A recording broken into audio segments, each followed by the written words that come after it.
días. Compartimos el reporte número 133 del Ministerio de Salud de la Nación en relación a la pandemia por el nuevo coronavirus, la situación actual, las recomendaciones y las medidas implementadas.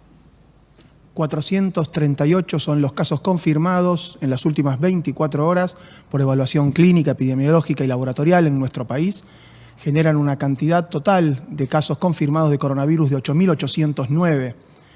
19,5 casos cada 100.000 habitantes es la tasa de incidencia en Argentina, 51% afecta a varones, 49% a mujeres.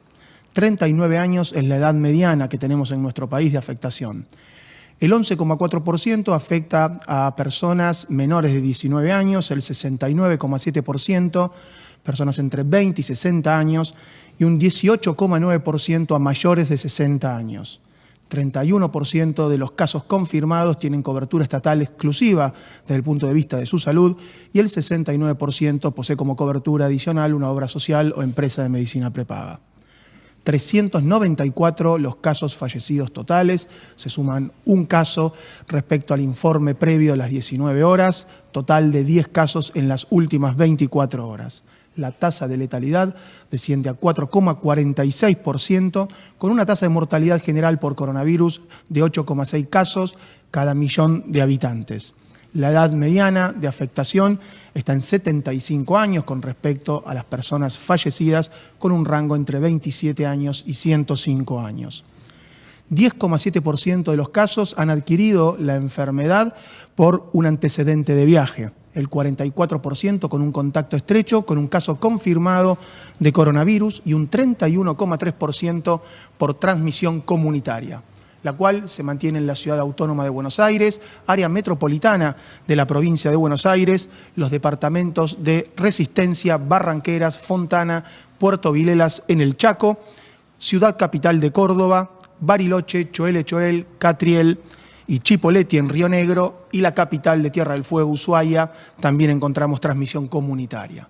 22 son las provincias que poseen casos confirmados en nuestro país, se mantienen sin presentar casos Formosa y Catamarca, solo casos importados en La Pampa, y 14 días sin denunciar y confirmar casos tenemos en Misiones, Jujuy, San Luis, La Pampa, Chubut y Santa Cruz.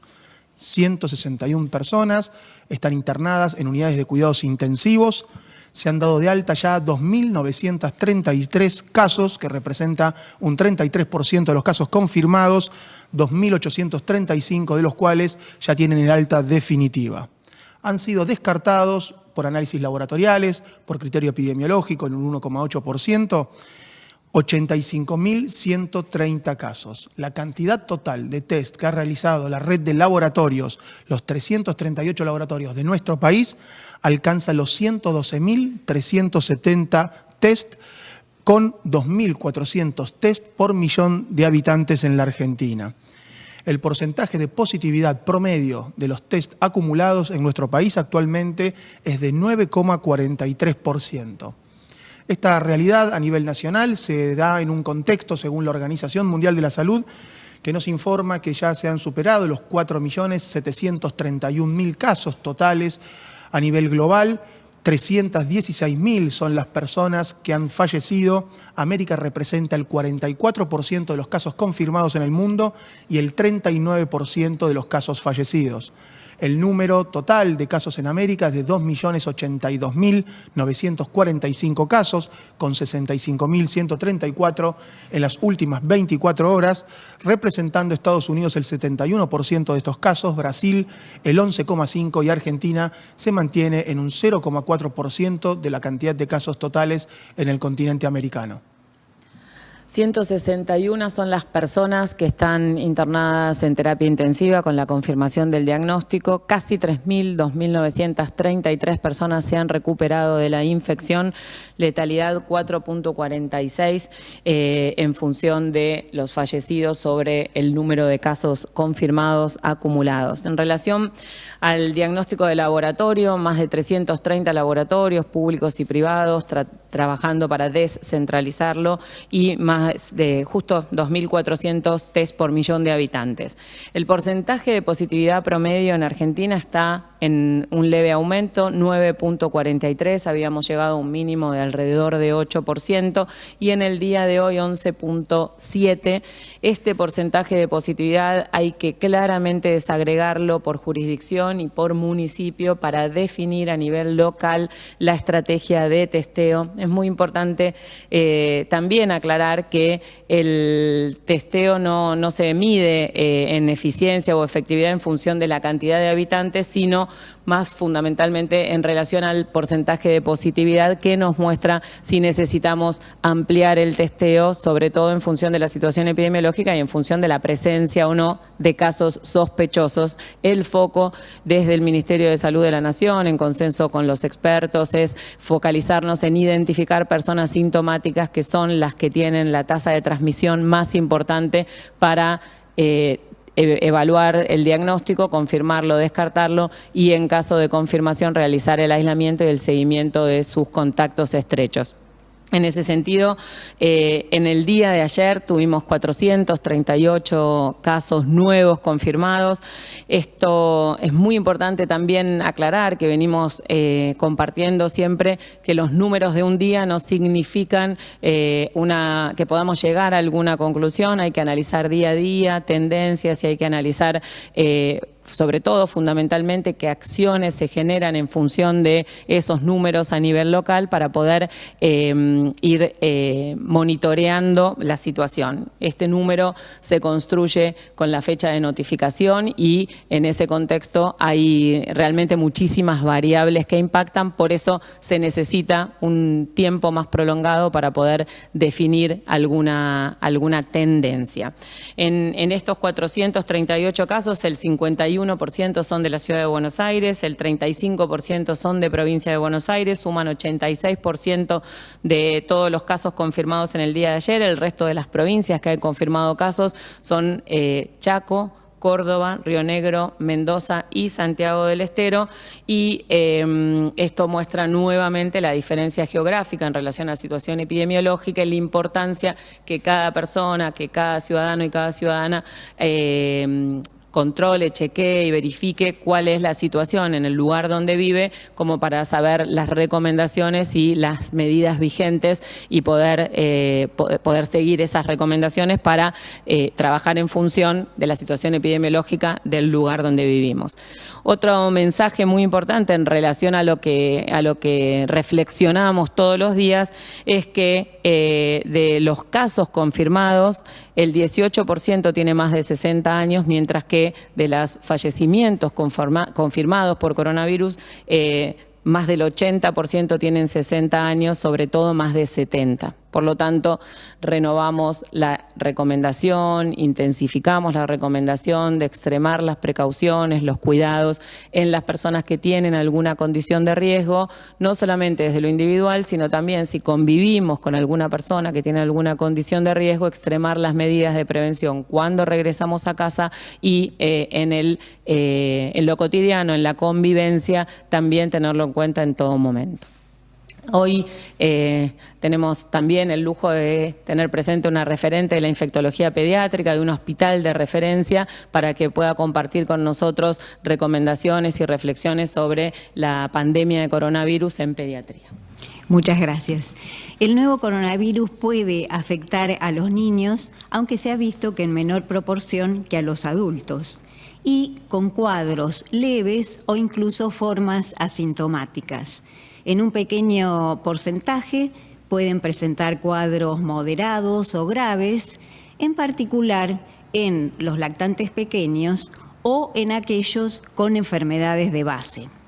Desde el inicio de la pandemia, el Hospital de Pediatría Garrahan nos estamos organizando para la atención de las niñas, los niños y los adolescentes con coronavirus. Pero dadas las características de nuestro hospital, especialmente dedicado al tratamiento de pacientes con enfermedades de base, que son población de riesgo, como son las niñas y niños con enfermedades hemato-oncológicas, trasplantados, enfermedades pulmonares crónicas, cardíacas, enfermedades neurológicas, inmunodeficiencias. Una parte muy importante de nuestras acciones fueron dirigidas a la protección de esta población, como así también a la capacitación y entrenamiento del personal de salud con la premisa de cuidarnos para cuidar. De esta manera se conformó un comité de crisis, se elaboraron protocolos dirigidos a la detección en los puntos de ingreso o triage, con diferenciación de las poblaciones justamente que ingresaban por emergencia y nuestros pacientes habituales con enfermedades crónicas. Se organizó el diagnóstico con el Laboratorio de Virología y Epidemiología Molecular y también se organizaron sectores diferenciados para la internación de los pacientes sospechosos y confirmados de COVID. Se generaron circuitos bien diferenciados de los pacientes de manera de poder continuar con el tratamiento y el seguimiento de nuestros pacientes con enfermedades crónicas.